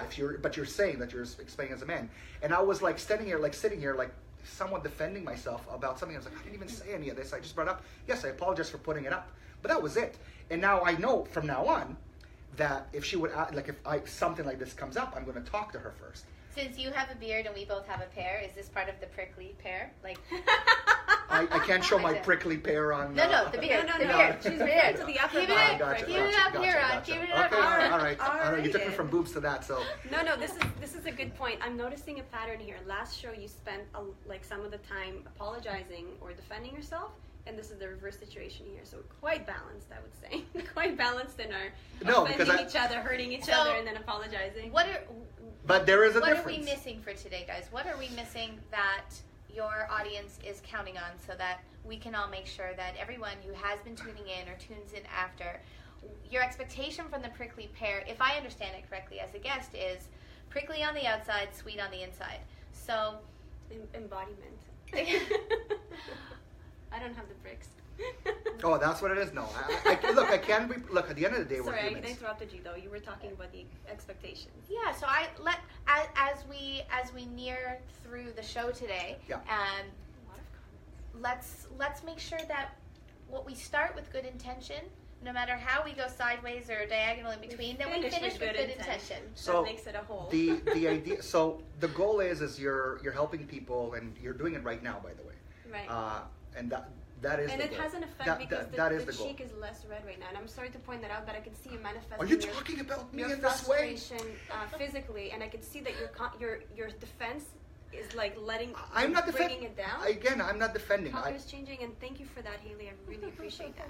Really, it's fantastic when you have a third party intervene in a very non-judgmental way. It helps bring our defense down. Yesterday, I mediated a mother-daughter who I love to bits. I love both of them. Relationships are tricky. I mediated a mother-daughter dynamic that has been in pain, and the mama's probably watching right now. A relationship that was amazing for 19 years and has been in a lot of pain for the last 5 years. And there is something very special, you know, maybe that's the blessing in this mess for those of you watching, is just to say, what conflicts and conversations go on in your family, your relationship, whether it's with your lover or your children, where not having somebody there to make sure it doesn't get uglier, or having somebody there to help bring you back to what really matters most could be beneficial for you. And it was really beautiful to see this mother and daughter, when they would talk alone, it would get to deathmatch point. Ooh. And they couldn't, they just couldn't talk to each other. But it was really beautiful to just help let both of them get a chance to share what was causing their pain, what were they angry about, what did they want to be apologized for. Speak from the heart as opposed to from their egos. Yes, but when you have it mediated, it means that somebody is going to make sure that everyone gets honored, everybody gets heard. And in getting heard, we also don't let somebody take 40 minutes. So there's a respectful way even to interrupt, which is to say, let's pause on that point. You're saying something important. Let's make sure the other side understands. Let's make sure whoever else is watching that's so important. understands. Sometimes you can get caught, in that momentum of release. So what do we need to finish with, guys? What do we need to give our viewers today? In reality, what you're doing is something amazing. As I said prior to this, you're helping us. People are seeing what you're doing. Why don't you talk a little bit about the course that you put out there? You have a book that you brought out. Yeah. Oh my God. You have some business cards. So right now it's your self-promotion. That's what we're trying to do. Because at the end of the day, when we bring in a guest, we want them to interact with you, want them to gain something. Right. When they're sitting there watching an hour and a half of back and dirty forth. Laundry. Of prickly pear. Yeah. So pears. So that was a good question. And don't show them your boobs. Oh, mine are we're not allowed to talk about covered in Band-Aids right now. So Ron, you asked me earlier, how do I work? And we started on the workshop. Mm-hmm. So folks, this is how I help people. The first layer that's available to anyone who needs it is a complimentary hour. If you are within an hour of me, we'll meet face-to-face over tea. If you're further, like any of my students, I have 13,000 students in 134 countries. We'll meet on Zoom, Skype, or the phone. And that hour... Yes, signed up. That hour is my gift to you. The second way I work, and I'm working from the lightest touch of coaching, which is also the lightest touch on your investment, is to attend a live workshop. We do 3 different kinds of live workshops. We do the full day experience for your happiness on demand. That workshop runs once a month. It's only $97. And not only will your happiness actually lift in the day, because we survey all of our attendees, but we're going to feed you, and by the time you have lunch, dinner, coffee, tea, snacks, and 12 hours of transformation, you'll be wanting to pay more than the $97 I charge you. The other full-day workshop is the couples workshop, which is called Love on Demand. There are also 2 mini workshops, and Mira and I must be sharing a wavelength. So one of them is called Dinner of Champions, and it is Design Your Best Year Ever. So we need to just co-host. Boom, absolutely. That workshop runs twice a month. It's a 3-hour mini workshop. I provide the calendars. We will break down your goals. We are acknowledging them on New Year's Eve of the end of this year. We are backwards planning your goals for the year. Yeah, we need to talk. We are marking in where you want to be at every quarter. Right. For the first quarter of the year. We're forward planning, so where you need to be every day. Really supporting you in setting holistic goals for your life, not just your money, not just your weight. So making sure all buckets of your life get honored this year. And the other workshop, Dinner of Champions, it's called Manifest. It's creating the partner of your dreams, how to call love in, how to design the correct, beautiful, juicy, healthy relationship for you. Find it. Even not romantic as well, right? Just like Sure. partner relationship, co-hosting. Sure. This one though, it's love, it's juicy, sex comes up. This one's definitely the partner one. So that's workshops, folks. Wait, you're telling me that? Okay. Hey, You can realize ask. I'm in a committed relationship. Then she'll say no. Otherwise, you're coming to me to heal after the affair, and that's more complicated. Fair. No. So no all of the worries. workshops that I run through the Lifted Lid, also we bring them to you. If you have a group of 5 or more participants that want to have that workshop at your company or at your home, all of the workshops can be done for you exclusively at your space. Ooh, Workshops nice. off to Love the side. that. A lot of people who have network marketing businesses will actually hire me to come in and teach the goal setting and the self-worth training to their team so that the team can raise their self-worth, raise their net worth, and get organized with time management, wink, wink, wink, and goal planning. Challenge accepted. So workshops, done. The second thing I do is I do a full transformation program. So we engage and we go heart to heart, elbow in elbow, for 3 months together. We get together for 3 hours. We do a full timeline of your life. We go through all of your subconscious programs and we rewrite your hard drive with the programs that are going to give you the life you want and the future that you are committed to creating for yourself. We then see each other every 2 weeks for an hour. There are support calls in between. I offer, because I'm crazy like that, unlimited urgent text support. I have not yet met a therapist. Nobody does that. Nobody no does coach that. does that. They give you very minimum and very limited. Like 20 minutes a week, you can text them or send them an email, and there's a limit to that. So I'll tell you guys, this is huge. Yeah. For example, Ron could text me next week at 10 to 12 to say, what the frig am I going to do? She's late. How do I handle this? We'd get on the phone. We'd come up with an intention. We'd figure out the most loving way to handle it. And those urgent Which, SOS... by the way, will not happen. Okay. It's challenge accepted. Challenge accepted. Don't worry about it. But that urgent tech support, that allows my clients to reach out to me to say, I have to have a heart-to-heart with my partner. I'm so nervous. How do I start it? Mm-hmm. Or I've just had a fight with my child. I'm feeling awful. How do I clean it up? Or I'm going into work today. I need to negotiate a higher ticket sale. My mind's all insecure right now. Help get me grounded. Those calls are available to just keep you supported through everything. So in that deep dive transformation program, we work together for 3 months. Your life changes. And for just $19.97, we are going to literally take 90 days and transform every area of your life that you're committed to transformation in. It's not therapy. It's not a place for you to come every week and just vent about what's wrong in your life. You'll vent, I'll listen, I'll interject, we'll put an action plan, it'll go in your calendar, there'll be real solutions. Actual change takes place every day and every week. Then the goal is you graduate out of that program and you don't need me in your life anymore because now you've got it. So I love that program. So we have one for Happiness on Demand, Deep Dive Transformation. We also have one for Love on Demand where I engage with couples for those 3 months. And something that I've been doing a lot of lately is actually going on site with families and coaching the whole family dynamic, coaching children individually without their parents, parents for their marriage, parents with the kids for the family dynamic, and the amount of love and healing that we're seeing just in the family unit is beautiful. And the last program I'll tell you guys about, which is very exclusive, very special, and I can only do this for 6 couples a year, is I take you to the Caribbean for a week on an all-inclusive 5-star vacation, and I will rewrite and co-create with you the marriage of your dreams, even if right now that seems impossible. So it is me and the 2 of you in separate rooms. I should assure you of that. And we will take a week. I thought it was really going to help my No. I thought it was all 3 of you in one room. That would be fantastic. I don't know if I'm There's interested sex now. coaching, there's communications coaching, there's cleaning Sorry. up the past. In that week, we literally will redesign, refresh, rewrite, and reinvigorate your marriage. And that program is for a couple where there is still love present, but it's going to take something more than an hour on a black chair to fix your marriage.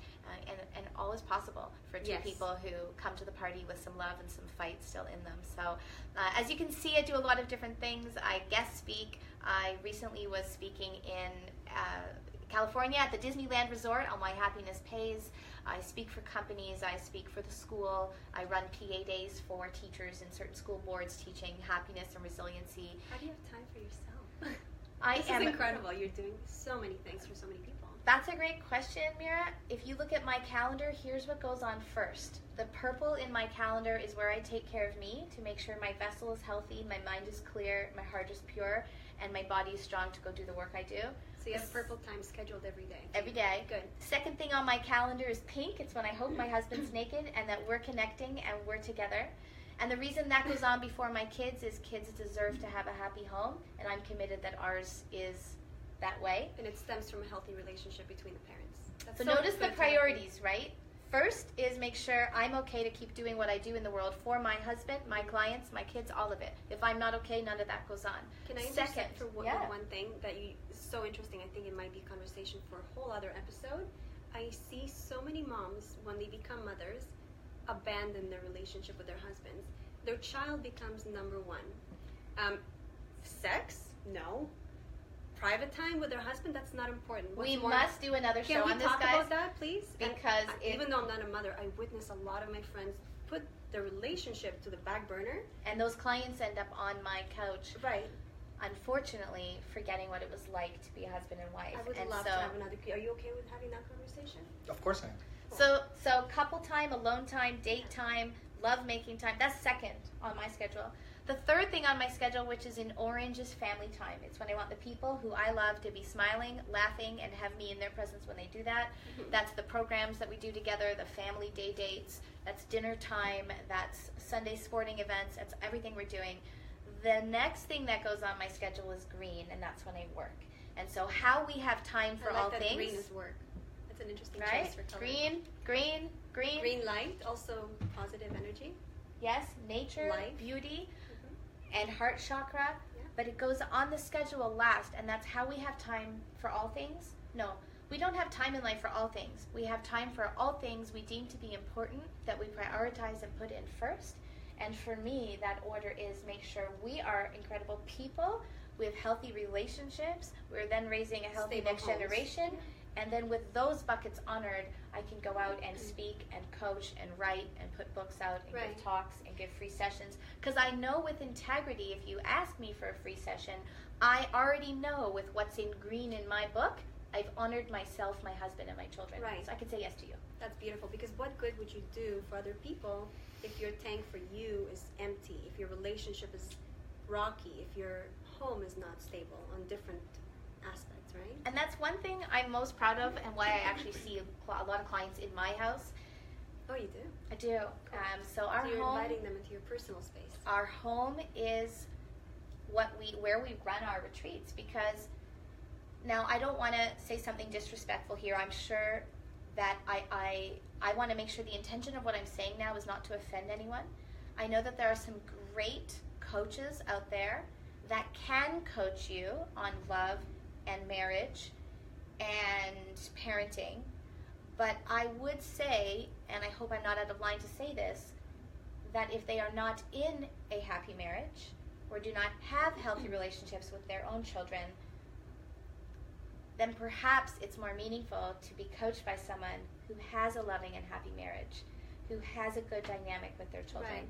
And that's something I'm really committed to continually fostering in my own life. I want my personal life to be a shining example of what's possible for you and yours. And that's so good that you said that, and I salute you for being able to say, I'm with an integrity, I walk the walk, and I don't just talk the talk. And we're not perfect, but we're really good at cleaning it up when things go shift, when life happens. And I've met some beautiful souls that are in the coaching industry that unfortunately are not in congruency with what it is that they're teaching.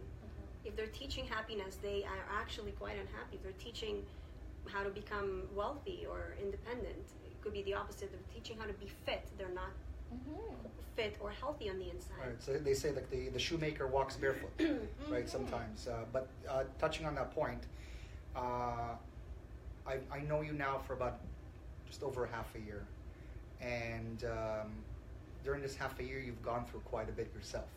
Oh my gosh. Not just the stories that you know of the rape and all that when that was years ago, but now, from lumps to the surgeries to not being able to walk. When we did the 12-hour session, you were with a walker. You needed help. I almost forgot. So when Ron and I met, I was recovering from toxic shock syndrome, which you get from tampons, so I'm never allowed to use those again. 1 in 2 women who get toxic shock syndrome die from it, so I feel tremendously lucky to be the other one. My goodness. I have a bone condition in my knee, which has had my knee, I always like to say up until now. A what condition, sorry? A bone condition. Bone condition? Where my knee would lock, and I have a really cute little wheelchair, lots of pairs of crutches, and I forgot about that. The day I taught that 12-hour workshop, I was in the wheelchair. Yeah, well, the reason I'm bringing it up is not just to say, oh, you're a victim, but it's like you never look at yourself like that. Never. And that's something positive. So touching on the point that you just brought up, you were still coaching. You could have easily said, guys, I'm in a wheelchair, I can't walk. But no, you kept your word. You showed up on time. I'm playing. Wow. It's true. She was here now. No, you were an example. And if we're sitting there crying about something that happened to us, and when we're there to cry to you and to get upset, about certain things, you come off as a very happy person. And so I'm not insensitive. What you preach is something that you actually do, which is why I have so much respect for the work that you do. I think that you're helping a lot of people. You have an amazing energy. Having you in the room always makes me feel a lot better. Yeah. Even if me and Mira go back and forth. You guys will just salsa dance about it later. You'll be fine. Yeah, no, and that's the thing. I love. We'll just review the bachata routine. I still remember it. By the way, I get girls who are asking me to go out live? for bachata. Yeah, we can do a live bachata. Okay, for sure. Do that. Hopefully, you I were remember. saying about how much you love me. Sorry. I do love you. I do love you. So I love her very much, and I think that's why that's the difference, and that's what I wanted to say before. That because I have these expectations of her, because I could have asked anybody, hey, you want to be on the show with me, blah blah. Like, no, I asked her specifically because I saw something amazing about her, and she's beautiful, and she has big boobs, and people would like to watch it. And, and so now the jokes, right? The digress. No, by the way, I've never. Beware the freaks, guys. There are so many reasons. So I made sure that she took the same responsibility as I did, and as I said, by you coming in here, I think you're making both of us realize that there's things we need to talk about. Absolutely. And there's room for improvement. And there needs to be that conversation, because otherwise we both have these expectations that are not real, and it's not fair for either myself or Mira. And on the topic of expectations, guys, I expect when I wake up in the morning that it's going to take me an hour to get ready, that my knee's going to work, that my kids are going to be in good health, that daycare is going to be open, that the roads aren't going to be shut down by military service. I expect in the very back of my mind that I can count on a level of normal. But I also know, because it's happened many times, that I'll wake up and I go to step out of bed and collapse to the floor and my leg is locked. And it's going to take longer than an hour that day because I now need to get to the crutches, get to the wheelchair, can't move the same way. Yeah. There are days when you think daycare is open and then one of the kids at daycare of the provider has a communicable disease and she'll have to close, and now there's no childcare for the day. It affects work. or I assume it's going to take a certain amount of time to get somewhere, and then there's been a serious accident. In other words, your expectations in life don't always align. They almost never do. Life either exceeds my expectations dramatically because I'm really tapped into being a manifester. No. I like both of us, really tapped into mastering manifestation, and I often manifest far more than what I was expecting. Or life gives me a real comedic F you and says, okay, honey, reality check. Here's a lesson. Everything's going to go to shit today. Your leg's not working. The car's broken down. There's traffic. The kids are sick. Daycare's closed. And I'm like every other human. I take a few minutes to sweat. My body pressure, my blood pressure will go up. I might cry for 10 seconds, and then I say, but I'm so glad I still have this leg, and it's going to work next week. And my kids are sick, but they're not sick kids sick. So you're they have the gratitude. flu right away. Right It's away. like within the minute. And I still cycle through the full range of emotions that everyone else does. It's just they might bounce last back for much 6 faster. months, Right. in someone else. Yeah. And That's although such I am this way, I want you to know I'm also not insensitive to when you're in pain and stuck in it. I don't look at you and expect you to be like me. It's taken 21 years and lots of close calls with death to become this way. And so I still come with that patience of meeting you where you're at to say, currently things stew longer in your cells, and we're going to just make them go from 6 months to 3 months to a month to a week to a day to an hour to a minute to eventually it's like, mad, sad, oh well, back and... Well, of course, how can you project your own expectations on your clients? You can't, right? Because you're working with the client's particular situation. And in this case, me or Ron or, are dynamic. And not to make light of this topic at all, but do you remember Saturday Night Live? Of course. Do you remember the lowered expectation? Yeah. where two people meet, absolutely no expectations, hilarious skit. Lower expectations, actually Mad TV. Was it Mad TV? It was Mad TV. Yeah, Oh, it was where the Stewart was. Yes. Okay. So the point I'm trying to make with that Mad TV skit, because I always think about expectations, I used to get disappointed on a regular basis by people, especially people closest to me, because I had expectations. I was brought up in a house where there were certain expectations of how to be, of how to conduct yourself, of responsibilities. And one of the biggest lessons, or people who taught me the most, would be my current partner, Orlando. He said, babe, I love you and all, you have great values, high standards, but you can only keep these standards for yourself, not for other people. When I'm trying to project these same standards onto others, give you a simple example. I'm hosting a beautiful dinner. I spend all this money on buying organic produce. I'm cooking for a full day. I'm expecting a guest to come. For example, I would expect them to come with a nice bottle of wine. Would that be unreasonable to expect? Back then, I thought it was normal. Now, absolutely no expectations. I expect them to do nothing. I don't have expectations. Because we set ourselves up to be let down when we have an expectation that's not been discussed, agreed upon, and where's this and coming that the from? other person even wants to have that expectation on them. And where is this coming from? Where would that expectation come from? Your own preconceived notions, your own preconditioned beliefs. Because when I was brought up, I thought, my mom or my dad would tell me, when you go to another person's house, you bring a gift. So those are my standards.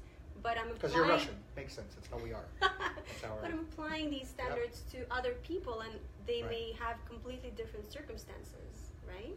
And even in people's values. circumstances, we sometimes, for example, somebody might want to be generous, but they might be going through a situation where they don't even know how they're going to get groceries this week, and the fact that they're coming over for dinner is already a stretch. They may be paying for gas, and they may be putting time away from work, from being able to earn that money to be able to be with you. And so projecting any expectations onto others led to me being disappointed. What I've been working on from Vipassana onward, lowered expectations from others. In fact, when I work on my relationships, I try to give without expectations. I try to do good things without expecting the same back. And so this way, when I'm giving without expecting anything... And I would take it to one more level, which most people hear. It does, and I think if we tweak it one little bit, it would make it even more powerful. If we notice that who is around us in our frequent life requires that we lower our expectations, then perhaps we need to adjust who we're around with most of the time in our life.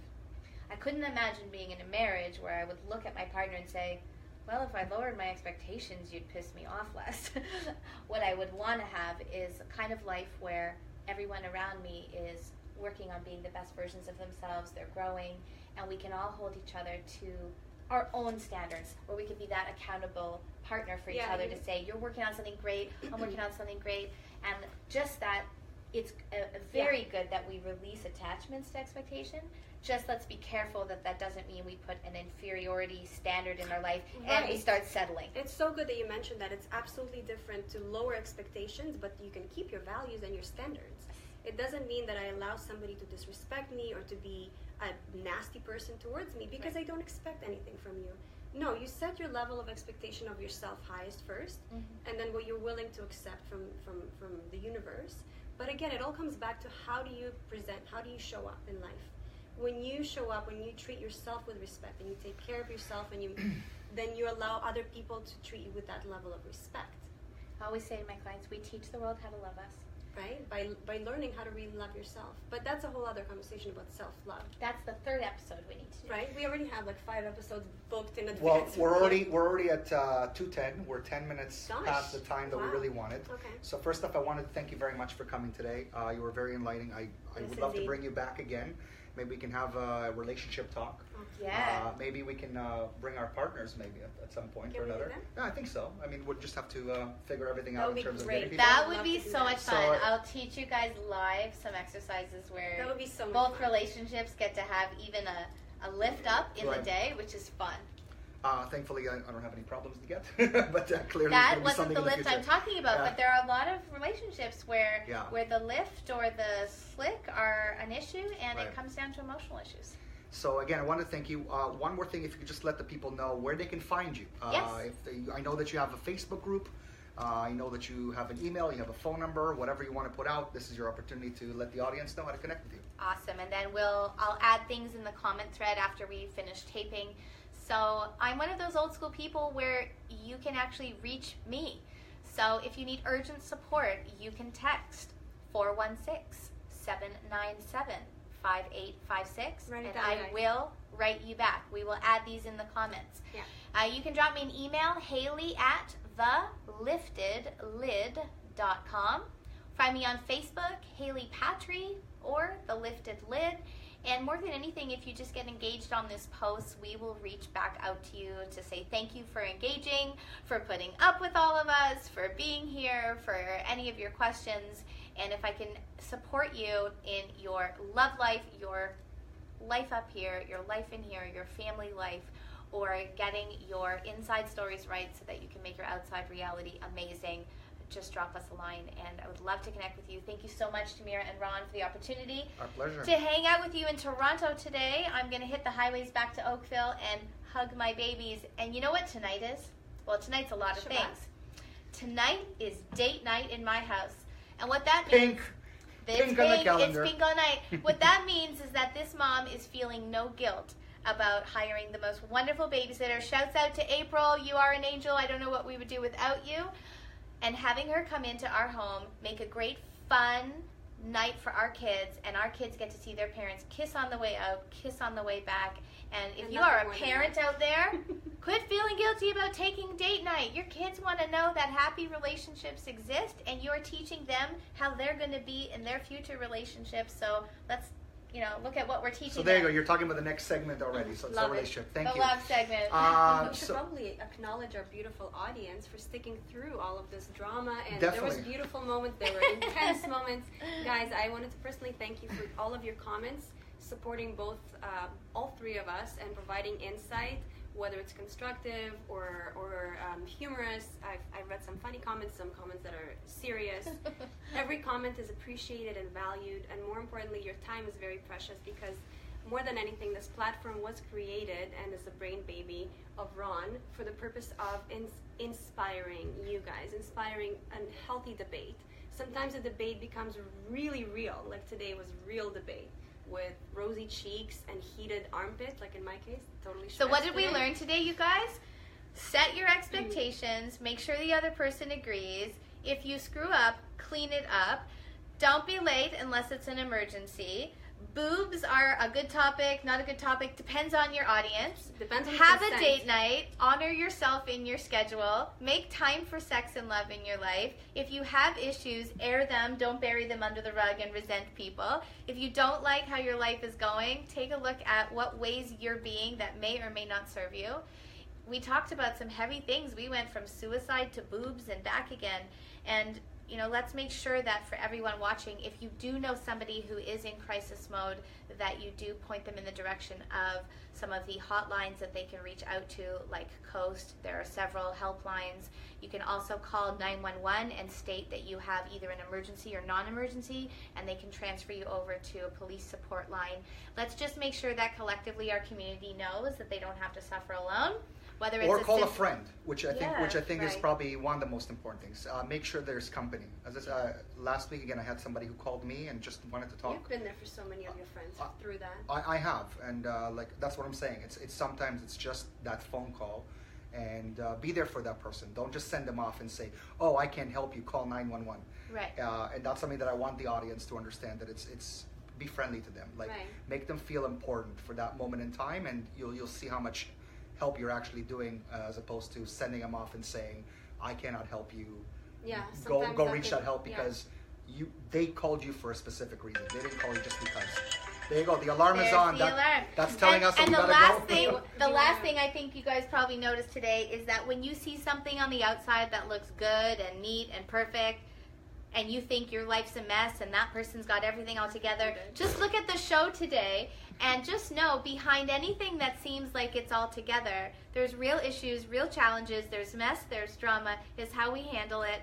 But don't ever think that out there someone else has everything perfect. And no one's got it perfect. perfect. This is the reason we wanted to create this show and you called it the Prickly Pear, because we wanted to be completely transparent. We wanted to show the reality of life, the reality of relationships, the reality of even a production of this sort.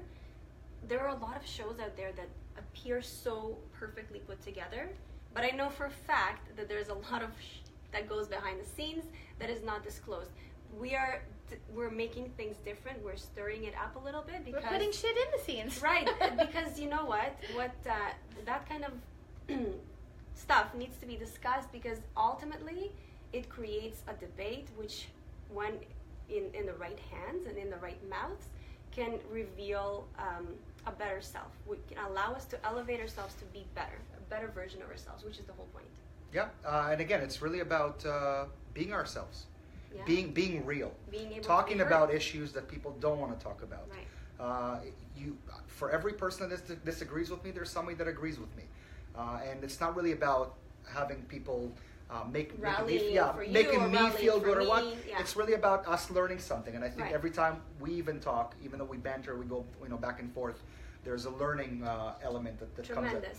And, we keep each other on our toes, and also accountable. And like for those, thought that it's funny because I said that I needed a host, and people were like, "Did you kick Mira already?" And I was like, "No, she's leaving. She's leaving on vacation." I was like, Why would I kick her? Why would I kick her out? Absolutely not. It's so funny because my friend last time when I was dealing with a situation, I couldn't be here for the first hour of the show. She's like, "Why did you leave the show so quickly? Right. What did Ron do?" What did Ron do? Of course. Who was it, Jenny? Of course, Jenny. We have our always stories. Jenny, I know that you're on her side most of the time. I know, but I love you too. We bring our preconceived notions. Because it's clearly Jenny. I'm going to let you two beautiful people chat. I'm going to go support a client, and I just want to thank you guys so much. Thank you again. Thank everybody out there. Just to finish this off, next week we will not have a show because both Mira and I will not be here. However, we will resume on the 9th. We have a special co-host. We have a special guest who are going to be coming in. We have Natalie, who deals with makeup about making people feel better about themselves. Natalie, I don't know if Natalie, that doesn't tell me. We went to high school together. That's possible. Beautiful girl, black hair. Beautiful girl, amazing blue eyes that are stunning. Yeah, Natalie. So she's going to be in the show. We went to high school together. And who else is going to be in? Oh, and I believe your sister might be here to take over your position as you're gone. That will be very interesting. We have another person that's going to be coming in. actually, he wrote a really interesting private message Bye, to me. Haley. I'll be right back. Okay. A really interesting private message, which I did not want to disclose on air because I wanted you to read it first before we discuss it to get the okay. Thank you. Look, we're really improving here. Absolutely, it was appreciate very that. funny, and when I read it out loud, Was it about other parts within my body? it was not about your parts. It was about the good. discussion, but it was very well put. So he's also going to be coming on the show, Okay. where I'd like to be able to talk a little bit about politics, which is a conversation. Please do share that message with me. I would love to hear it. Right. So, for sure. Okay, So again, right. we're not going to be here next week. Take a little break from us. We'll see you again on the 9th. Well, we as in me and the other people. Wishing Mira an amazing vacation. Thank you. Very jealous. I'd love for you to carry me I in your hope to suitcase. come back full of new insights, fully relaxed, but more than anything, charged to kick this year out of the bucket. And Really. on time. And on time, And on guys. time. All right. Publicly committing to being Beautiful. here Thank in you. advance. Thank you very much. Thank you, Mira. Really appreciate this. Yes. Guys, if you have any questions, you can always get in touch with us. Our email is thepricklypearshow@gmail.com. We have a site on Facebook. It's at The Prickly Pear Show. Strudel. By the way, just a word of mention that this is going quite well, and we have quite a few guests lined up. So if you guys want to come on this show and Right. have a really interesting thing to share with our community, book yourself in sooner than later, because the next couple of months are already kind of booked in, right? Right, absolutely, yeah. And we want to hear you. We want to have, even if you're watching the show and you're curious and you want to express yourself, this is the perfect platform. As you could tell, no conversations off topic, except for some. But we expect you guys to come on, have a great time, and hopefully, on time. Please show on time. It is important. Even if I'm not here. It's important. Again, I could do it on time. I'll be here. Can you be late once? No. Just so that it's like a little more even? Can Once. you imagine? Only if it's an emergency, like emergency. I'll Like, plan it. I can't allow myself. Like today, I had an appointment for the doctor, so I needed to take my pills, and they said it's either 7 o'clock in the morning or 10 o'clock, and I said. In the morning, 7 o'clock. You agreed So to 7. I agreed to 7 o'clock. So you have to get up at 6. I agreed to 7 o'clock, so I can go pick up the pills, so I get here on time. Anywho. And I had to get my coffee, guys. Like, look at that. Thank you very much one more time The aroma was on behalf of amazing, Mira, myself, Haley, who just left the room because she had an important phone call. Thanks for Thank you sticking so much. with us for over 2 hours. Love you. See Have an soon. amazing weekend. Bye-bye. Bye. Shabbat shalom, everyone.